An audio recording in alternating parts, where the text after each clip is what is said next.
So there will be about 620,000 people who will receive Medicaid now versus what they had. But here's the interesting thing. We had a family plan that was created during COVID that Medicaid covered.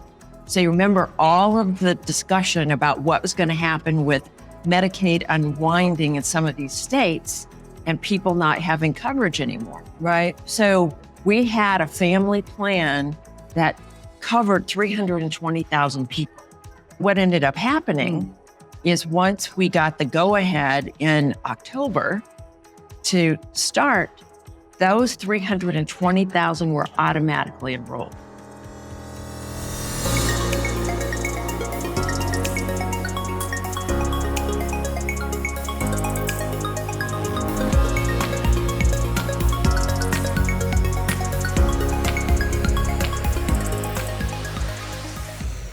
Hello and welcome to our first episode ever recorded from conversations that I had on the road. If you're joining us for the first time, I'm Michelle Rathman, and this is The Rural Impact. We are a podcast that aims to connect the dots between policy and rural everything. Now, if you're listening to us on the day that this is dropping, it's March 14th, and I am recording in our virtual Riverside studio just a few days before that.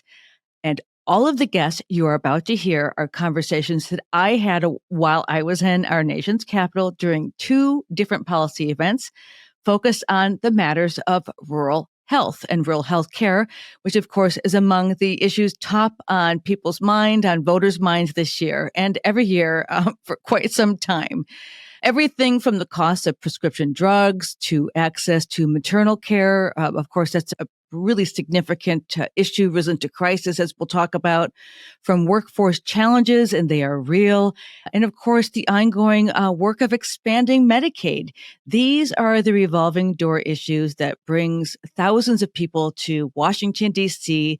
to advocate for resources, critical funding, and of course, policies to ensure rural Americans have access to affordable healthcare services. And to be honest with you, of course, healthcare services even existing in their communities moving forward. And we know in rural, we are no strangers to closing hospitals. It's in the headlines that I'm reading almost every day.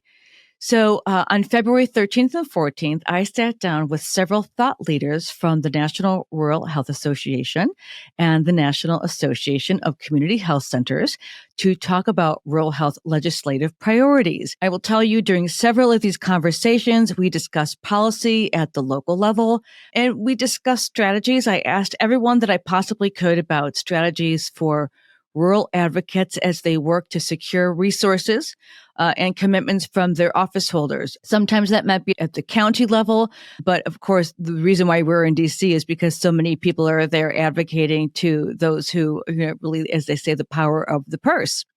So on this special Impact on Location episode, I am pleased to welcome back a few guests we've spoken to before. I'm not going to do a spoiler here.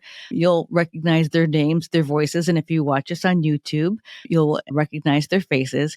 And of course, I'm going to introduce you to several new names and voices for rural. Finally, I can't wait for you to hear my conversation, and there is a drum roll feature here on Riverside, but I'm not confident enough in my skills yet to use it, but rest assured, I'm going to learn. I was very pleased and delighted, to say the least, to have an opportunity to sit with Carol Johnson, Administrator of the Health Resources and Services Administration, known for short as HRSA. Now that you know what you're in for, deep breath, let's get this rural health policy palooza, I'm trying out some different names here, started, beginning with the subject of, again, drum roll please, Medicaid expansion.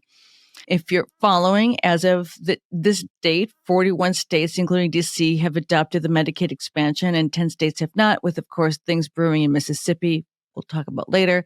I thought, who better to join me for this conversation than the director of the Office of Rural Health, whose state only recently expanded Medicaid, in fact, as recently as December of 2023.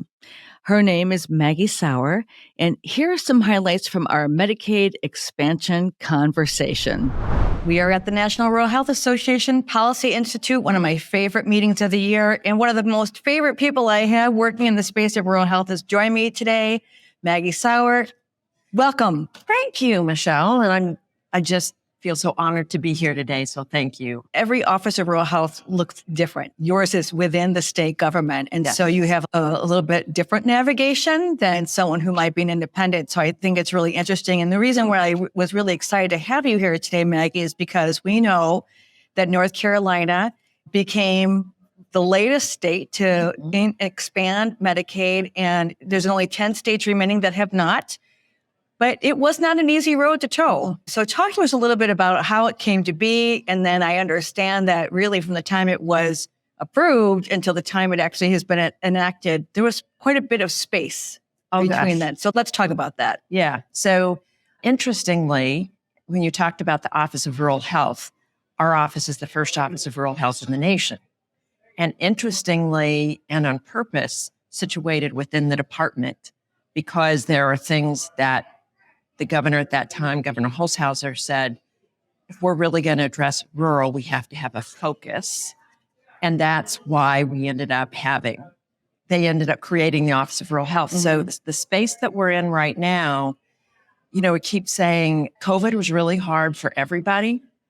And if you look at the way we've tried to capitalize on the relationships that were built during COVID, we kind of replicated that and built off of that when we were looking at Medicaid expansion.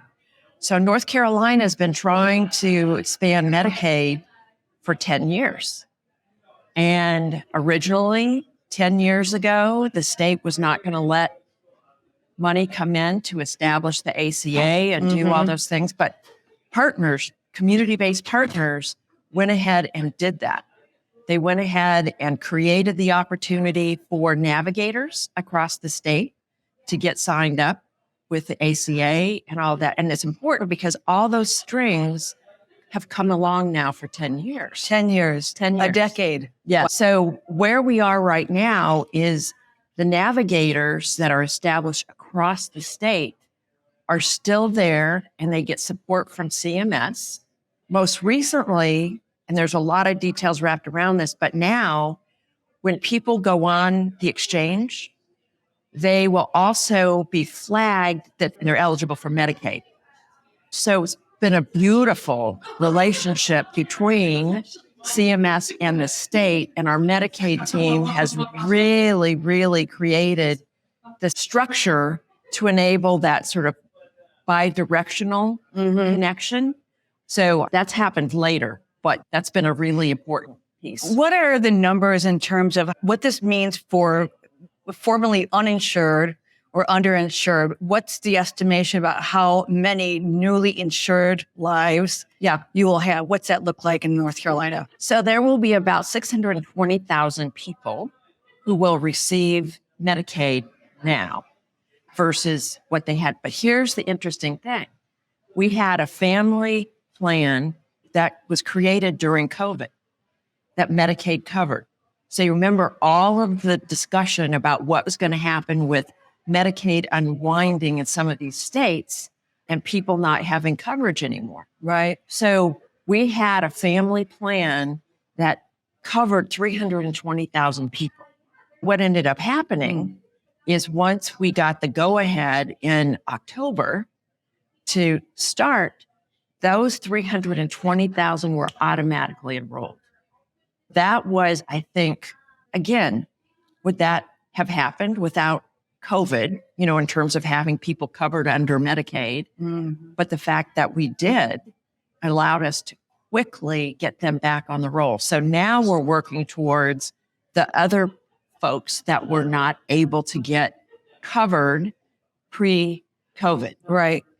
And so March of 2023, I know. The years since COVID, it's like we have a brain fog of time and space. Yeah. So in March 2023, the legislature decided they would go ahead and pass Medicaid reform, and Governor Cooper signed it. Mm-hmm. The stipulation was that they would not pass it until the budget was passed by the legislature. There's the budget. And that was in part because we have a Democratic governor. Yes. And we have a largely Republican General Assembly. And it was an opportunity to sort of create a bargaining chip, if you will.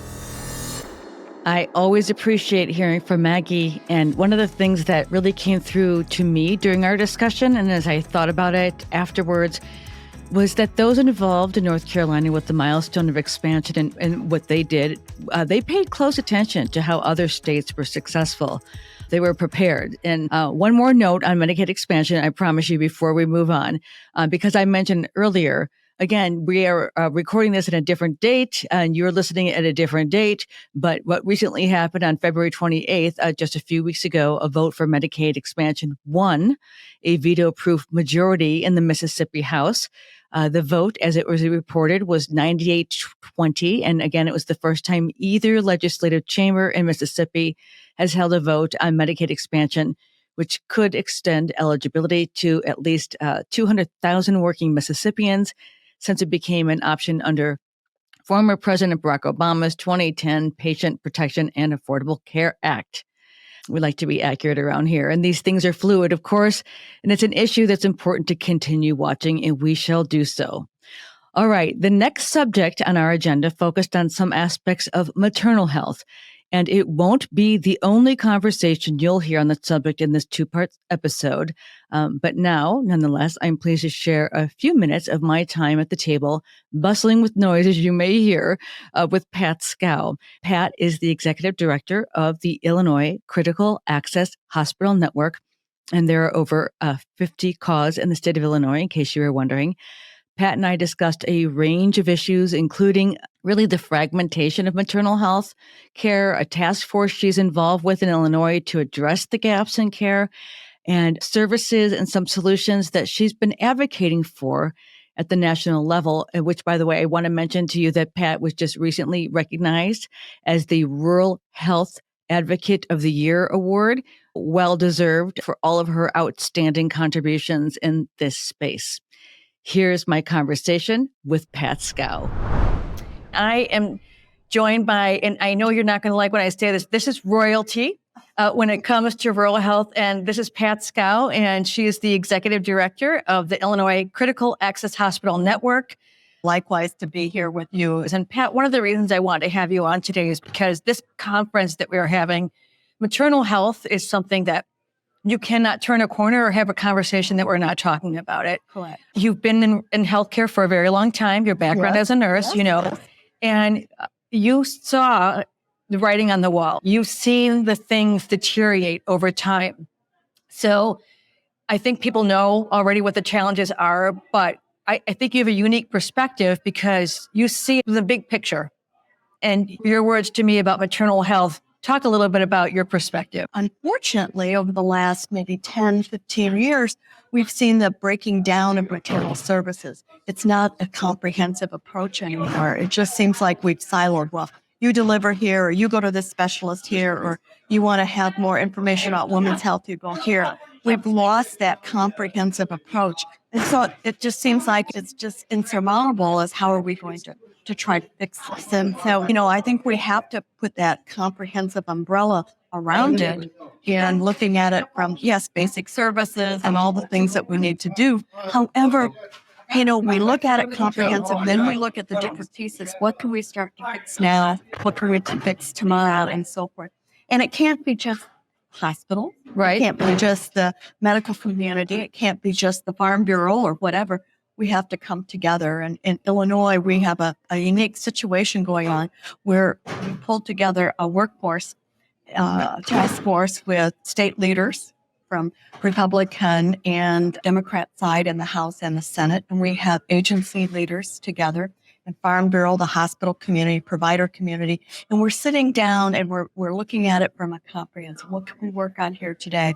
What needs legislation? I mean, we'd all like to say we want to fix malpractice, or we want to have more providers. We want to have this and we have that, but we have to start zeroing in on it. We can't say, oh, it's the March of Dimes report. We're going to follow up and do something with that. It's got to be all together.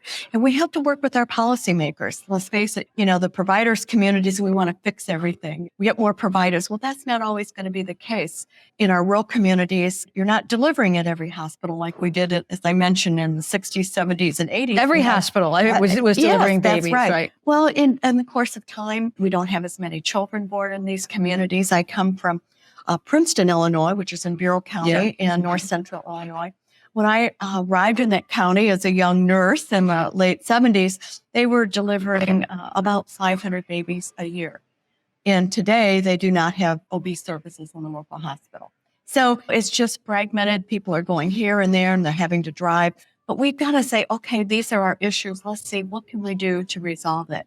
We've got to make sure that people can get access. There you go. How can they do that? And how do we make it easy for somebody that wants to be pregnant, wants to have a family, or somebody that is with family? And how do we get them into the system so that they can move through and have a healthy baby? That's what we want, is a healthy, safety mom and baby delivery, and then follow-up.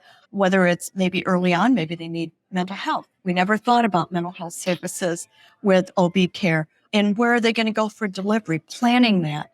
Unfortunately, because we've had many hospitals close their OB unit, we're having more babies born in the emergency department, and they're coming with no prenatal care. Absolutely no, or they not might ideal. have had one visit. But if we can combine or get those records there so that it'd be easy access, it might be easier. So we're just too fragmented. We've got to think about how do we do that, and then prenatal care and working them through. And we have to think about, in our rural communities, they've been doing this, Alaska and frontier states. Okay. Is that if you don't have delivering hospital with an OB unit in your community, well, maybe you need to think about a week before you deliver, go stay in that community where you're going to. If you have the transportation and the means. That's right. So, Child care for other children at home. So if we're going to have to do that, then we have to think about that package. It's got to be a package there. So that if we have the prenatal care and the information up front, even if they can't deliver in Princeton, Illinois, that if they have to deliver in Dixon or Galesburg or Peoria, if I'm talking about Illinois, a little bit further away, that help the family plan for that. Is there child care? Because they can't just walk. They just can't drive to the local community hospital because it's not there. There'll be. So how do we plan for the child care, the delivery process, being their entire support system? And so it can't be just one piece here, one piece there. My thanks to Pat for her time. I mean it when I say she's been a tremendous resource to me over the years. And I encourage you to visit ICAHN.org. That's ICAHN.org.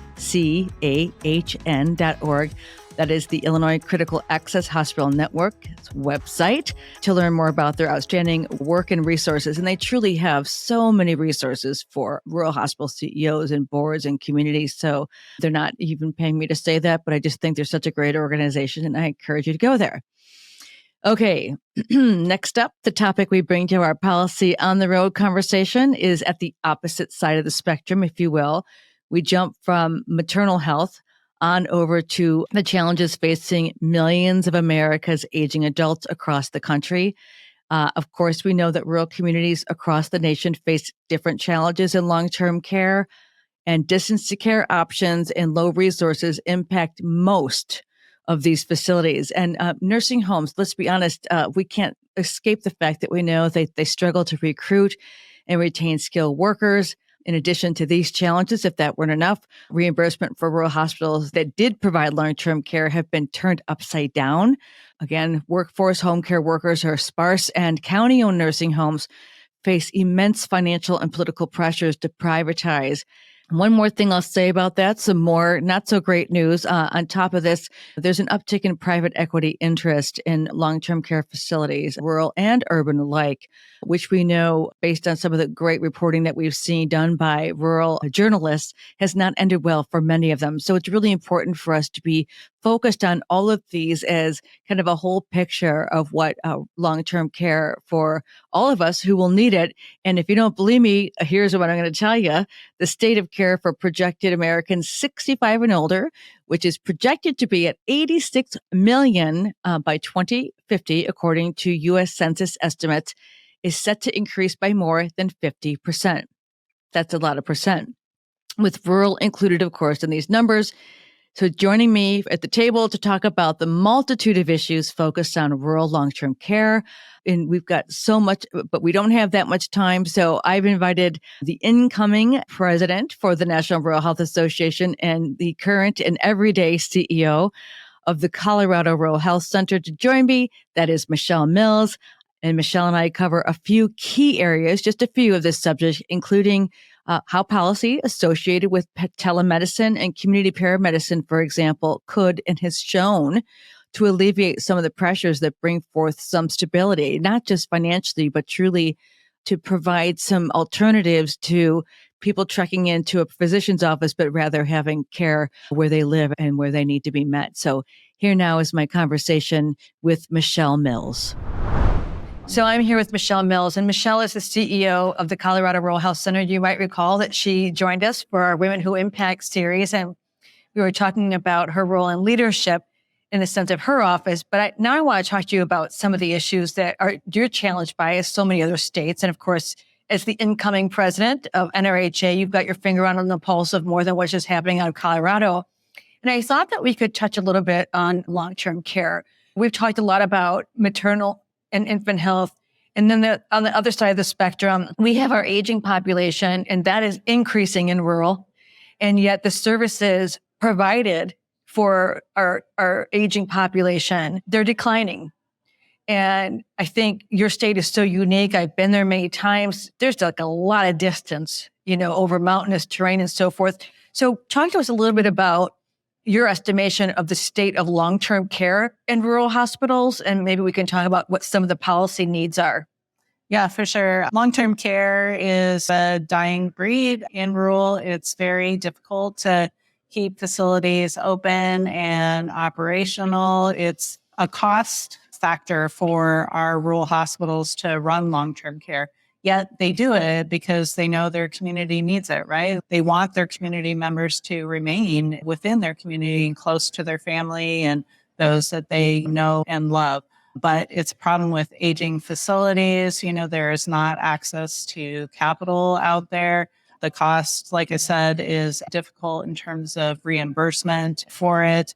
And staffing too, which I know that is impacting everything, but it's very difficult to find people. And then often we have our managers that are working sometimes 16, 18 hours a day because they're trying to cover 2 shifts for the lack of staff that they have as well. So it's just really hard. That's a challenge for maintaining safe quality care, because we're 100%. Human beings and we can't, to provide that level of care, and it's intense care. Yeah. So we have a lot of challenges. A lot of folks, I happen to be working in a community where they had long-term care for many, many years. And it was very challenging for this community board to say, we have to change it. Most people don't know what a swing bed is because people thought, well, we don't want our community to think we're closing the nursing home, right? That we think that our aging population are disposable. But there's a payment model. And when rural hospitals are losing, $2-3 million a year on those services, and philanthropy is not going to be here to save us. Right. So, Michelle, on a policy side, we're not going to have private equity come in and build Taj Mahal kind of nursing homes when some of these facilities could cost somebody up to $5,000 a month. Our rural populations don't have that kind of resources. Right. So what are the policy reliefs that you can think of that are important for us to really tell our listeners about and have them advocate for themselves? Yeah, I think some of the policy could be better reimbursement and allowables on the cost report as an example for critical access hospitals. I think if we could understand kind of true integration, the way it works for rural facilities, we could utilize staff better. For example, if we had one or two inpatients, but the nursing home happens to be attached to the hospital, why can't we share staffing amongst all? Why can't we? Yeah, I don't know. We can't because it's a rule. Yeah. And it's silly in this day and age to not think about integrated care in that way, especially when we're having these vital staffing shortages that are impacting everything. I think also access to capital in some form or fashion is just so needed and necessary to rebuild these hospitals, that some of which are 40, 60, 80 years old. And it's just near impossible for people to raise that amount of money to be able to pay for those. I would also say housing is a huge issue too, which of course also impacts things. But if you think about folks that are out working on the farm, that are aging, they would love to be able to move into town where they're closer to the hospital or the nursing home or the clinic. They can't because there's no housing available for them. So even if they were to sell their farm, what are they going to do? And so I would definitely encourage conversations with the community and with other policymakers that might be able to cause some change in that area and make some important decisions and things that are available to rural communities so they can access. And with that, I would imagine we're talking about innovations. I mean, it really sounds silly to say innovations in the year 2024, but aging in place and aging at home. So we need more home health. That's another area where there's a constant struggle. Yep. It's not that there's not a need or a demand or a want, but it's a matter of the pure math. How do you pay for these programs? Right. I mean, and community paramedicine is a perfect example of that. There is no reimbursement model for that. So the reimbursement model is that the hospital or clinic has to employ the community paramedicine person to be able to get them paid. Well, why don't we recognize that as a vital service that is needed and necessary to help people age in place? Because that would be a perfect scenario for that. We haven't talked about this yet, but I'm glad you brought it up because I want our listeners to know the difference between what paramedicine is. And I think it's really kind of the brainchild of things that are happening in the West. Yeah. From what I've seen. So what is the difference between community paramedicine and then just dispatching an EMS to an ambulance? Talk about that. So EMS is more like emergent, something's happened, you need somebody right away to stabilize you and Community paramedicine is where they go in and they might check med list with you. Have you taken your meds? They might do a walk around over your home to find out what things are at risk, like rugs, as an example. They might also look at things like, do you have your medication list set up like on your refrigerator so it's visible to you every day? Do you have a refrigerator? Do you have heat? Do you have electricity? Are you able to pay for those things? As people get older, it's harder for them to climb stairs. Do people need ramps built? It really encompasses a whole bunch of things, including like chronic disease management as well. So they could come out and take blood pressure and or even think, we heard this morning from a speaker about telehealth. If that was extended and people were able to do telehealth and have the wearables, then you wouldn't even have to have somebody out there. You could visually connect with them through telehealth. Thanks again to Michelle Mills, whom you may recall was featured as one of our 4 Women Who Impact in honor of National Rural Health Day 2023. And of course, that episode can be found on any of the channels if you're choosing, or on our website, theruralimpact.com. Again, theruralimpact.com. And speaking of our website, that is the place where you can find information about how to partner with us like Whipley did, and like another one who will be announcing very soon has done as well. And it's also the place you can subscribe to join our conversations and receive each of our series recaps and resources. And of course, you can find resources for every conversation that we have that includes a white paper, a book that you might be interested in, articles, and so forth. And so we want to make sure that you receive our blogs on that, as well as upcoming events. And, we just had one. I won't tell you about it now, but go back to our website and you can see what that was all about and also receive some resources there. Okay, On to our next on our policy on the road conversations from the National Rural Health Association Policy Institute. And it is a subject that thankfully has received a lot of attention as of late. It's an ongoing conversation, but it is in the news, if you will, because of the introduction of the Rural Veterans Transportation to Care Act. And that is designed to expand eligibility for rural veterans to get transportation to VA health facilities. Pretty simple, should be, right? But as you will hear, it was a long-standing roadblock until now. And joining me for this important discussion is Mr. Jed Hansen, Executive Director at the Nebraska Rural Health Association, and someone who is quite involved with advocating for veterans in his state and, of course, throughout rural America. I'm really pleased to introduce you to Jed, and here is my conversation with him right now.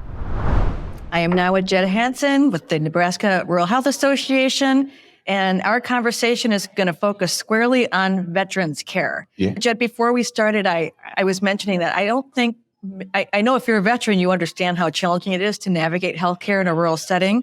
I don't think people really understand the gravity of prior to some of this legislation that we've got, that you'll talk to us about how difficult it was for veterans to access healthcare locally.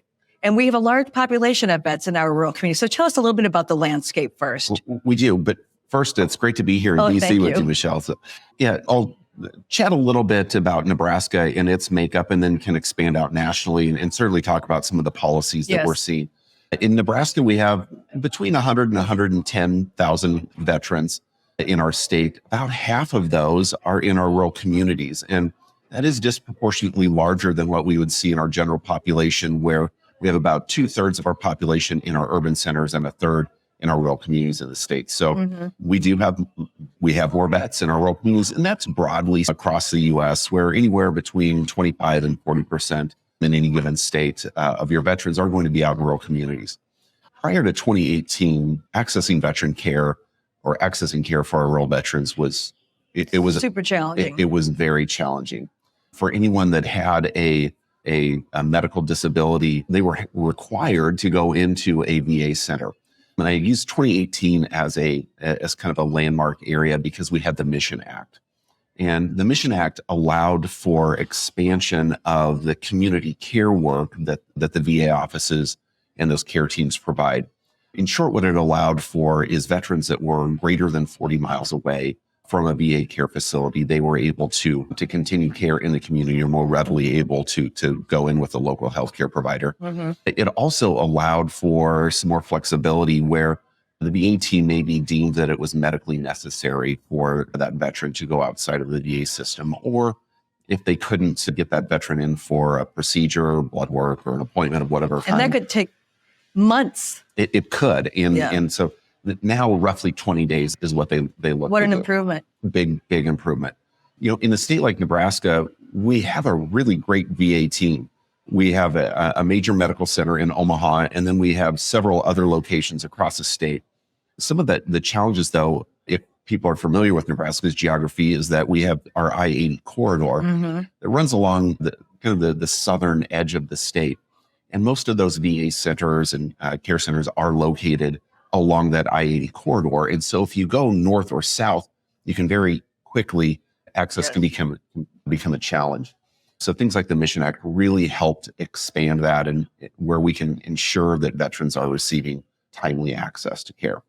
So what are some of the other things that you're looking at that are promising for veterans? And I think what's important for our listeners to understand is that it's not that there's not care in their communities, it's just how they're able to receive it because of how it's reimbursed. Right? So I think that's important for us to understand. It's not, again, that they don't have access to health care, but who will be left with the bill. So what are some of the innovations that you're seeing in favor of veterans care to make sure that we honor them and not just say thank you for your service, but to make sure that they have access to whatever it is they need? Yeah, and great point. Our vets have great access to care through our VA systems. And the VA has done tremendous work over the past decade to ensure that they're providing state-of-the-art care. But to your point, there are just logistical challenges that can be present. One of the really promising programs that came out of the innovation office at the VA was a new EPS program. It was greenlit out of a pilot state late last year, and they have begun rollout over a 2-year period across the U.S. And that EPS is the external provider scheduling system. Okay. And it allows for direct integration with scheduling between VA centers and community care partners, our community rural hospitals. And so what that in effect will allow for is that vet calls in and let's say that they need a hip replacement. The VA scheduling, when they call into the VA, they can pull up and do a side-by-side comparison of the scheduling for that individual in the VA and then close proximity locations for participating locations out in their community or nearby. And so they can then work with that vet to ensure that, would you like to utilize VA services? We have some other options available for you. And really it's providing that, and it's giving that option for where and when they receive care back to the vets. And when was this implemented? So there were 2 pilot programs in Columbia, South Carolina, and Orlando, Florida, a couple of years ago, greenlit late last year, and we've begun implementation with that EPS system. Fort Harrison in Montana went live with that just within the last month. Locations like Nebraska are scheduled to go live at some point late second quarter, early third quarter of this year. Jed, do you have any, and if you don't, I understand, do you have any sense of how much has been invested in these initiatives? Yeah, the EPS system alone, I believe, has around a $300 million price tag, a little bit under that, but this is a big undertaking by the VA. It's a big investment. Yeah, a long time coming. Another interesting one, just talking as we've been at this conference, is something called the Atlas program. And I think there's a lot of potential there. And this will be a way for the community partners then to give back to the VA and get back to vets, where we've had some discussion about setting up telehealth booths in local doctor's offices and hospitals. And so if that vet is wanting to utilize maybe mental health services, or if they want to check in with their primary care provider or maybe a specialist within the VA system, we'll have some dedicated private space for that vet to go in, do a telehealth visit in their community, and then can decide what other care is needed. So one of those kind of give and takes between this EPS system and then the Atlas program. So I think the VA is really looking at this from a comprehensive space, and they're really looking to meet our rural vets where they need to be met. Well, as you just heard, I think you'll agree that Jed is one of those people you could sit and talk to for hours, and I know that because we have. He and the work that his organization does for Nebraska's rural populations, which describes much of the state, is a tremendous contribution to the work of rural advocacy. Cannot say that enough. So thanks again to Jed. Okay, so now we round out the first part of the special Policy on Location episode with a change of venue, which was a little bit of a challenge getting around DC traffic, but it was sure interesting to do. I did go across town to where the National Association of Community Health Centers was holding their massive policy issues conference. Now, keep in mind, again, that we recorded these conversations in mid-February, just as community health centers were waiting to learn of their funding fate with a March 8th deadline for a package of funding of bills that extends and increases funding for community health centers, which was introduced with bipartisan support. Now, this was critical, but the advocacy work isn't over yet because as it stands today on March 14th, 2024, this funding is only extended to community health centers, National Health Service Corps, and teaching health centers graduate medical education programs through December of this year, just a few short months in real time away. Sometimes it can be a challenge to directly link policy to workforce issues, but trust me, it's not. And as you'll hear from my conversation with Gerrard Jolly, Director of Career Advancement and JEDI Strategies, I have to say that with a gesture, at NAC, the connections are really, you cannot separate the two, to be honest with you. So I invite you now to listen to my conversation about rural health workforce in the greater context of community health center settings with Gerrard Jolly. You know, I think what's really interesting is for those of us who are so fortunate to have access to picking up a phone and getting into a provider's office, a healthcare professional's office, that's changed since COVID a lot for those of us with a breadth of resources, because sometimes it could be a 6 to 8 weeks to 6 months wait. And so when people are wondering about why that is, I think it's important for us to understand. I say nurses don't grow on trees, physicians don't grow on trees, emergency room physicians. I think we take it for granted. So give us a bit of a lay of the land about what it looks like for your community health centers must also be experiencing shortages. Yes. What's that look like today? Yeah. So community health centers were experiencing shortages prior to the pandemic. Mm-hmm. The pandemic has only exacerbated that. One of the things that health centers tell me about a lot is one of the things that keeps them up at night is competition. And health centers are often competing with other organizations that are not focused on primary care, but are focused on other specialty care and other, but that are now engaging in the primary care space. And so health centers draw people because of the mission. Our workforce is really determined to be able to help people in communities that they themselves grew up in. It's often a personal experience that they've had with a health center, perhaps when they were kids or someone in their family that a health center has provided stellar care for, that's drawn them to those organizations because of the resources, the limited resources that health centers receive. Oftentimes the compensation is difficult. It's and challenging. There's a lot of loan repayment that has to happen. Let's talk about that, the finance, and then we'll talk about the policies that are related to that, because I think there is, unjustly so, but understandably so, there is a misconception that every physician is just, awash in being enriched by payment. That might be true if you're a neurologist working at an academic medical center with grants and a lot of incentives, but that's not true for community health center providers. Let's talk a little bit about, you said mission, but they still have to feed their families.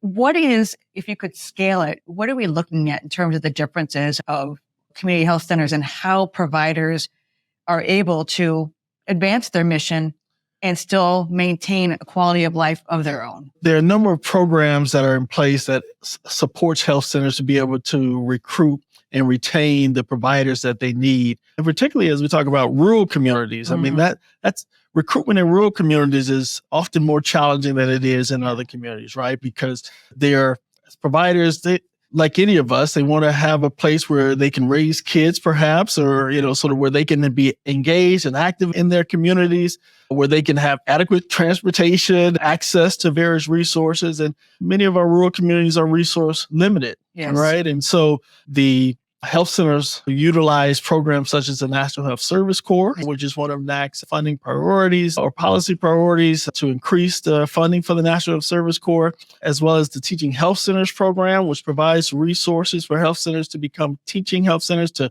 train people in their communities, to stay in their communities. What we find is that individuals in rural communities, if they come from those rural communities, they're more likely to stay and practice in those communities if they receive training within those communities. So those are some of the priorities, that policy and funding priorities that NAC has in order to be able to ensure that we're able to recruit a highly skilled, mission-driven workforce that is reflective of the communities that we serve.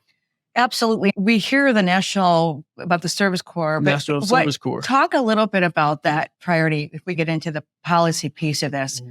Because Gerrard, we say often on this podcast, all roads to quality of life are paved by policy. Right? Yes. And so at the end of the day, you are here in D.C., and I say advocacy happens every day, but we've got this looming deadline yet again, every single year. What are the legislative priorities for this organization in terms of our workforce, which we all need to understand? This is not a fight. This is not a drill. Yes. This is the real deal that we're looking at here. Yeah. So NAC has as our priority, our vision for all health centers to be employers, providers, and partners of choice, right? I want them to be beacons in their communities, as we believe they already are.